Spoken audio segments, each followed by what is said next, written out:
I can do it. How do you know you can do it? I always ask that question. And some people think, oh, Rowie, that's a negative question.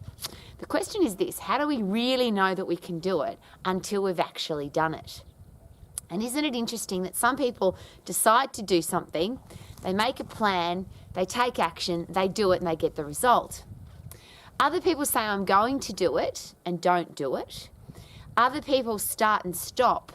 And there's that interesting group where people start something, they almost finish it, but they stop because a challenge comes up or something gets in the way. So I'm sure you hear this: I can't do it because it's too hot, or I can't do it because it's too cold, or I'm too busy, or I haven't got enough money. A big challenge has come up, so I can't finish this project, I can't do it anymore. Well, here's a great question. Is it possible that some people use excuses to stop, and other people use those same reasons to keep going? They don't stop. And I always find that really interesting, because there are some people that stop exercising because it's hot. And there's other people that go and find the hottest, longest endurance race. They run through the Sahara Desert for days on end because they want to challenge themselves. Some people say, I can't exercise because it's too cold, and yet other people will go and do a marathon in the Antarctica or in Alaska or in Russia. They want it to be somewhere where it's really cold because they want to test their mental toughness and their mental endurance. So they go and choose something specifically because it's going to be really hard. People say, I can't do that, I can't climb that mountain, it's too high. And we've all got different mountains, I get that.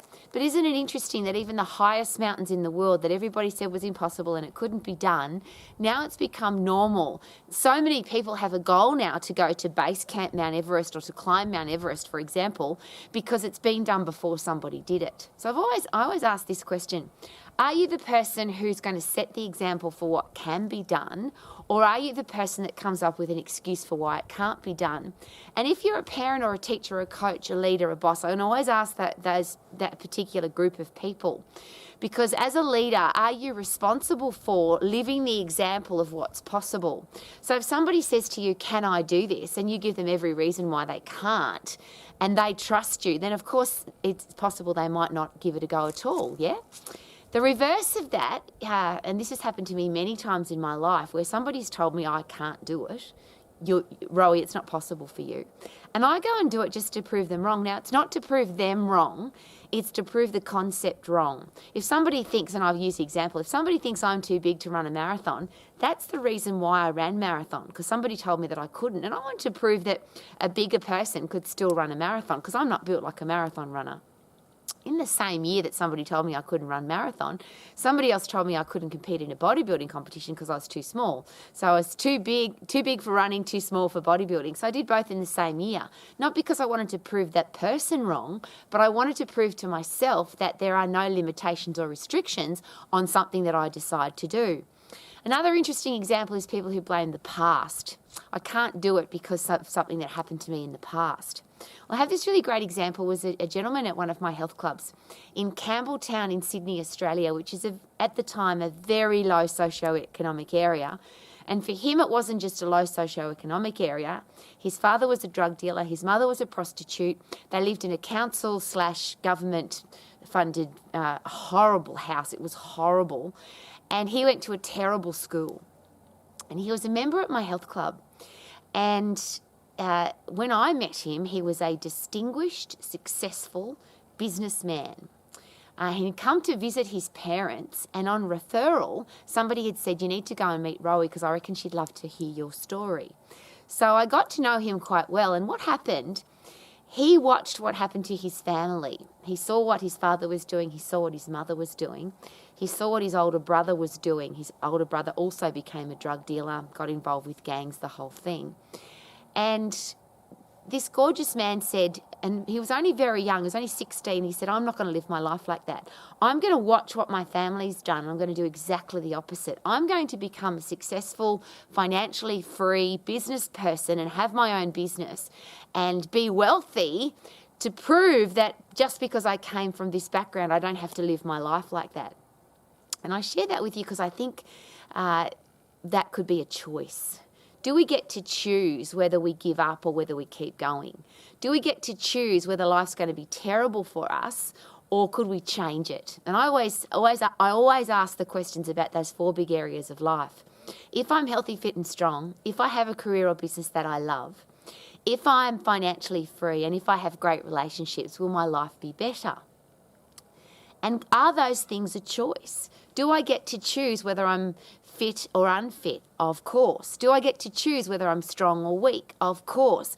Do I get to choose whether I have a career or business that I love or I have a lousy, stinking, rotten job? Of course. We interview into jobs and we open businesses. We get to choose that. Financial freedom is a choice. A lot of people say, I can't be rich because everyone else in my life is poor. Well, allocation of money is really interesting. And there's a lot of people that even on government benefits allocate a certain amount of money to their financial freedom and end up retiring financially free. They don't have to rely on the government anymore. So, of course, that could be a choice, yeah? Relationships. Do we have to have lousy, stinking people in our life, people who treat us badly, disrespectfully? And of course the answer is no. And even if they are your parents or your family or your partner or somebody in your life who you think you have to have in your life, I was asked this question a very long time ago. Rowie, if those people treated you this way and they weren't your family, would they still be in your life? And of course the answer is no. For your own self-respect, would it be a really good idea to not have disrespectful people in your life? So here's my really interesting question. What do you want your life to look like? And are you going to use challenges as an excuse not to do, or are you going to use challenges as a reason to do? So if it's really hot, some people will go out running just because it's of the challenge of going out because it's really hot. Some people, and I'm right now, it's freezing cold out here. It's minus now at the moment. And people say to me, Rowie, you're out in the garden, or Rowie, you've gone running, or Rowie, why are you outside when it's so cold? Because I like to test my mental toughness. I don't want to be weak, and I choose not to be. Is that a choice that we could all choose? There's another really interesting thing, and this is why I love elite sports people. Some people are talented and gifted at sport and they become world champions or Olympic athletes, and that's awesome. Some people have to work really hard. They don't have the skill, but they have the drive and the determination. But for some people, they even might have both, but something happens. They get an injury. And there's a classic example. And I love these people, the people that I just have massive respect for. People who, for example, were elite athletes in one particular sport, had an accident, and then became elite athletes in another sport. So there's a really great story about a gentleman who was a Formula One driver. He had a bad accident. The car blew up. He got seriously injured and lost his legs. He became a Paralympian, Olympic skier with no legs. Most people would give up. I've had a terrible accident. This sport's not for me. But obviously his internal drive was, just because I've lost my legs doesn't mean I'm going to lose my life. I love being a competitor. I'm going to keep competing. And he didn't just become a skier. He became a Paralympian. He became an Olympic skier. Those kind of stories I just find mind-blowing. People who have beautiful, gorgeous lives and something terrible happens to them and they decide to do something special with it. And of course, there's other people who have terrible, horrible things happen in their life and it makes them miserable, grumpy, depressed, angry, bitter and twisted, and they end up living a life of misery because this terrible thing happened to them. So there's the question, is it the thing that happens that determines what our life's going to be like, or is it the way we respond or react to what happens that's going to determine what our life's going to be like? And I'm standing out here in the freezing cold because I wanted to introduce you to Tom the tractor. Tom was on the scrap heap. Somebody wanted to throw him away. We decided that he would be a gorgeous garden ornament, so we've resurrected him, and now I can look out my window every day and see Tom the tractor and just really appreciate him. And I think that's one of the responsibilities. I'm just using this as an analogy. One of the responsibilities as a teacher of students, a parent of children, a leader in the community or a leader in the world, is that you can see potential in people you have to help them realise their potential. So this poor old tractor came here really ugly, broken and yucky, and we've made him look beautiful again, and he's adding massive value to our lives. But we had to see that potential, and then unlike a tractor, you have to then encourage, inspire, motivate the people who think that their life is worthless or they can't do what they want to do with their life or they can't go and achieve the things that they want to achieve. You then have to be the person who can get them thinking that it's possible. And I asked this question of a mother, and I got a beautiful answer. It was only a couple of days ago. I said, what's the best way to get people to think about having a great life or making changes? Is it to preach at them, tell them what to do, nag them? Or, and she answered my question beautifully, she said, be the example. And I think that is the ultimate answer, isn't it? How will our kids know that it's possible to be healthy, fit and strong if they don't know anybody that's healthy, fit and strong? How will our kids know it's possible to have a career or business that they love if they don't know anybody that goes to work every day and loves what they do? And it isn't work, it's a calling, it's a responsibility, it's something that they just love to do every day. They do it for free. How will our kids know that you can be financially free if everybody they know is broke and doesn't know how to look after their money effectively? And how will our kids know that you can have beautiful relationships if all the relationships in their life are really ugly? And that's why I think that as adults we have a responsibility to see the potential in people and then live the example, not tell people what to do. You can't, and I often use this as an example, what's the point of telling somebody to stop smoking if you're smoking? What's the point of telling somebody to be healthy if you're unhealthy? What's the point of telling somebody to have a great career path or job if you're stuck in a lousy, stinking, rotten job or you think you're stuck there? Do we have a responsibility to our young adults to prove, living proof, not talking proof, living proof, that regardless of the challenges, regardless of what happens, we are capable of living a great life if we choose to? And most importantly, what happens when there's a challenge? If it's hot, if it's cold, if there's no money, if things don't work out, if people say you can't, do we use that as a reason to stop or do we use that as a reason to go?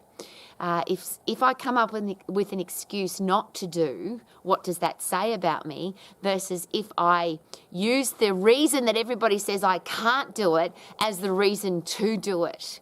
So if somebody tells you you can't do it because you're too tall, too short, too fat, too skinny, too old, too young, too inexperienced, don't have enough money, all the excuses that people use, what if you just prove them wrong and go and do it anyway? Not to prove them wrong, but why would you let somebody steal your dream, hijack your dream, stop you from doing what you want to do because they think that you can't do it? Just because they can't do it doesn't mean that you can't do it. You can do whatever you choose to do. And there's, again, so many examples of people that were told you can't do it and they've done it anyway. So I'm asking you, please, as a parent, a teacher, a coach, a boss, a leader, please live your life in a way that our young adults can see that it is possible. And if we come across a challenge, will we fall over and get back up again? Will we refuse to fall over, or are we the person that falls over and stays down? And I really think that as a leader that we have this responsibility. People can push as hard as they like. I just refuse to fall over. And I have fallen over many times in my life. I've always gotten back up again. But I'm in the headspace now where I really want to inspire people that just because somebody pushes you doesn't mean that you have to fall over.